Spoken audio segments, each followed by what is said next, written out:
It looks like Caitlin Clark has addressed the elephant in the room. I haven't let that affect me. I obviously haven't shot the ball as well as I would have liked the first 2 games. And that is her 3-point shot. But my shot feels great, and I feel like it's right there. But Caitlin Clark has not shot the ball well in these 2 first games.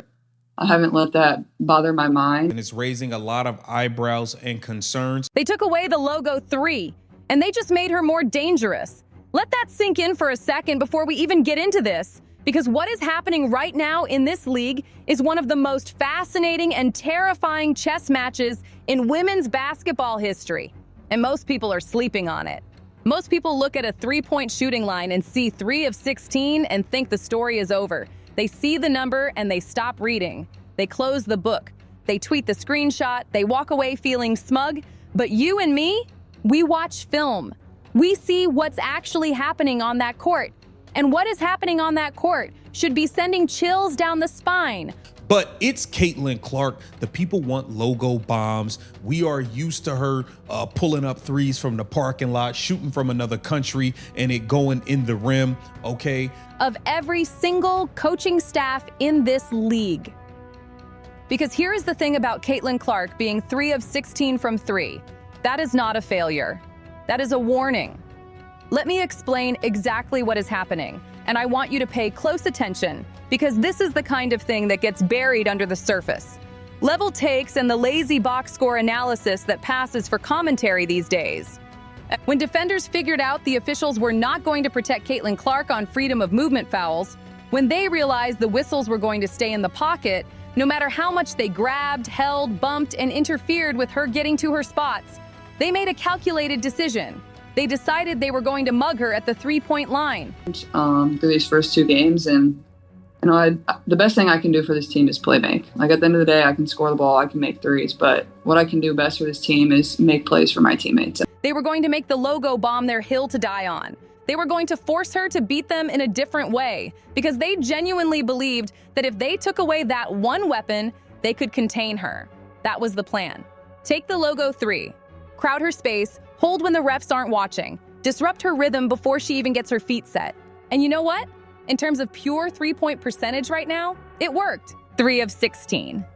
Sure. Fine. Congratulations. You accomplished your mission, except, and here is where the whole strategy falls apart. You forgot to account for what happens when Caitlin Clark adapts, because she told you herself. She looked a reporter dead in the eye and said her shot feels great. She told you, when I get my feet in the paint, good things happen. I can get to the free throw line. I can finish well around the rim. I feel like my speed and my burst is back, and that helps me get downhill a little bit better than I was last year. So her feet are in the paint. She told you her speed is back. She told you her burst is back. She said it out loud with complete calm, completely unbothered, while you and I were watching the narrative machine try to build a crisis out of a shooting slump that she does not even believe is a shooting slump. She is not panicking. She is not questioning herself. She is not hiding from the cameras. She sat down, she answered the questions, and she essentially told you, with a smile, that the thing you thought you fixed just opened a door you were not ready for. Think about what that means. Think about the confidence it takes to say that, to sit in front of cameras, knowing the discourse, knowing the takes, knowing that the people who have been waiting for her to struggle are sharpening their knives, and to look straight ahead and say, my shot feels great. That is not arrogance. That is self-knowledge at the highest level of basketball IQ. And here's what makes it even more powerful. Steph Curry went 0 for 11 from 3 in a game, and nobody, not one single person with a verified account or a television platform, questioned his Hall of Fame DNA. Nobody wrote the think pieces. Nobody pulled up the shooting percentages and started the countdown clock. Nobody suggested that maybe he was exposed, maybe the league had figured him out, maybe the logo 3 was always a gimmick. They let Steph Curry be human. They let him have a bad shooting night, and they moved on, because they understood that elite shooters go cold and elite shooters come back. Her shot feels good, even though it's not dropping, okay? But she's not letting it rattle her confidence. She's not letting it get to her, and that's a good thing. And the story is never one data point in isolation. But Caitlin Clark, she is 3 of 16, and the discourse treats it like a reckoning.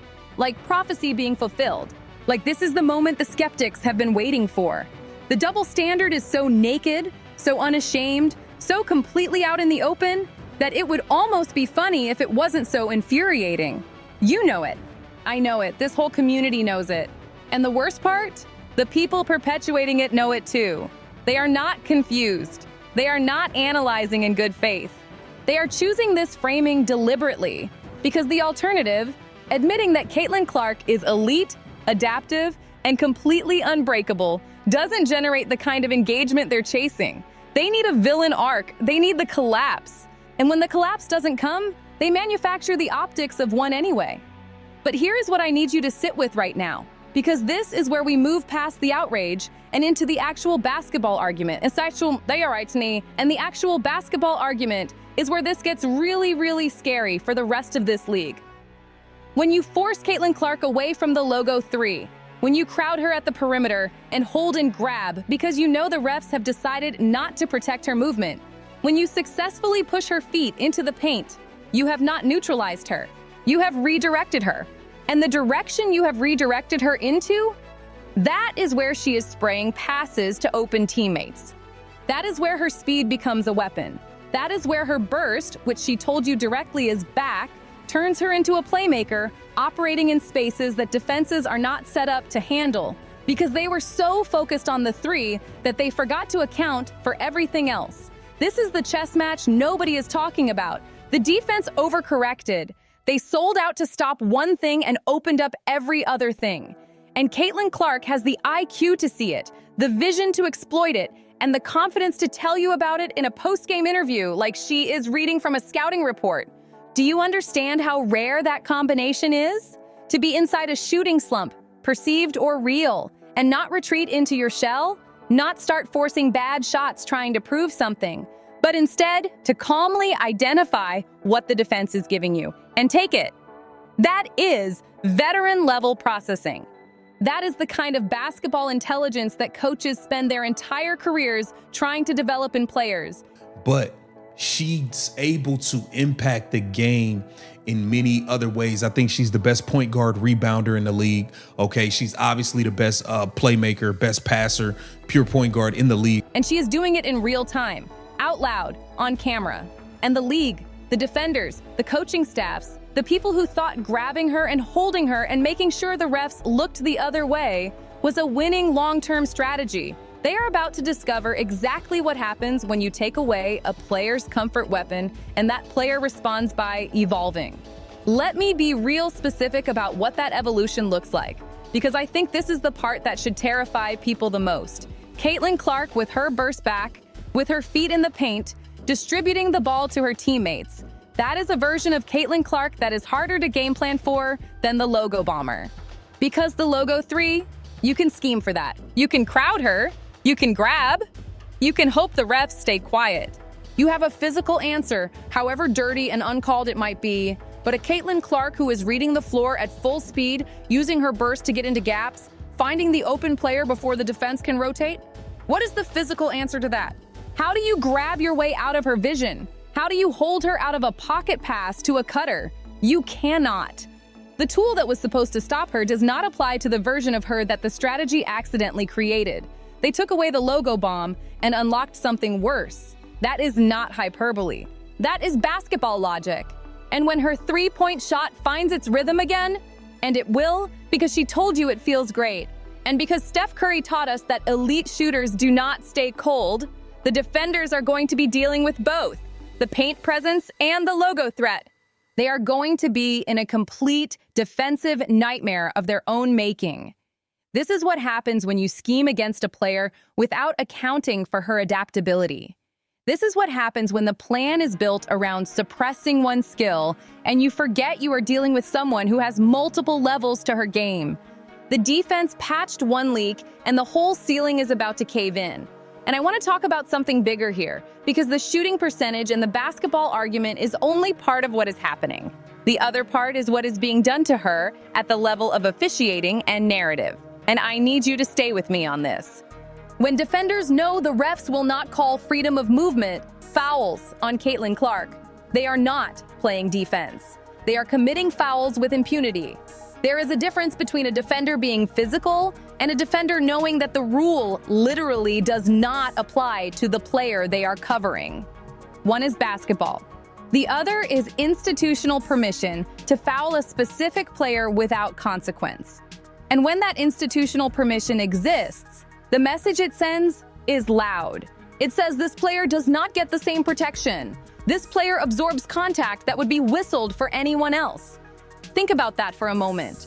Think about what it means for an institution, a professional league, to selectively enforce its own rules based on who the player is. That is not a referee having a bad night. That is a pattern. We have watched it enough times now, across enough games, against enough different opponents to know that what we are seeing is not random. It is systemic. And the fact that the mainstream commentary refuses to name it directly, refuses to sit with the footage and call it what it is, tells you everything you need to know about who the media in this space is actually protecting. It is not Caitlin Clark, and yet she is still making defenders look stupid. With all of that, with the grabbing, with the held calls, with the uncalled fouls on her movement, with 3 of 16 from 3 as the narrative weapon being swung at her daily, with the skeptics waiting, with the discourse manufacturing doubt. Through all of it, she is still in that paint. Her speed is back. Her burst is back. She is spraying passes to open teammates. She is telling reporters calmly and confidently that her shot feels great. You cannot break this player. That is the thing that nobody who wants to bury her under a bad shooting percentage seems to understand. You cannot break someone who is already thinking 3 moves ahead of the crisis you are trying to put them in. You cannot shake someone who looks at 3 of 16 and sees not a failure, but a tactical adjustment waiting to be made. You cannot intimidate someone who watched Steph Curry go 0 for 11 and knew, absolutely knew, that the story of the great shooter is never one data point. We have watched them try. We have watched the physical intimidation. We have watched the institutional indifference to her safety. We have watched the media run with every unflattering number while burying every elite performance under qualifications and asterisks. We have watched all of it. And she is still standing, still calm, still talking about her shot feeling great and her burst being back like she is already 3 possessions ahead of the entire conversation. The logo 3 will come back. The feet in the paint, the burst, the speed, the distribution, that is already here. And when both are operating at full capacity simultaneously, every team in this league is going to look back at the moment they decided to grab instead of guard and ask themselves exactly one question. What did we do? You tried to take away her most iconic weapon. You let the refs look the other way while you held and grabbed. You celebrated a 3-point shooting slump like it was the end of a dynasty. Congratulations, you gave her permission to evolve. And if you've been watching this unfold and nobody in your circle gets it, you're in the right place. Courtside Leaks is where we see what the cameras don't show and say what the commentators won't. Subscribe and turn on notifications, because when the next story breaks, you'll want to be the first one who knew.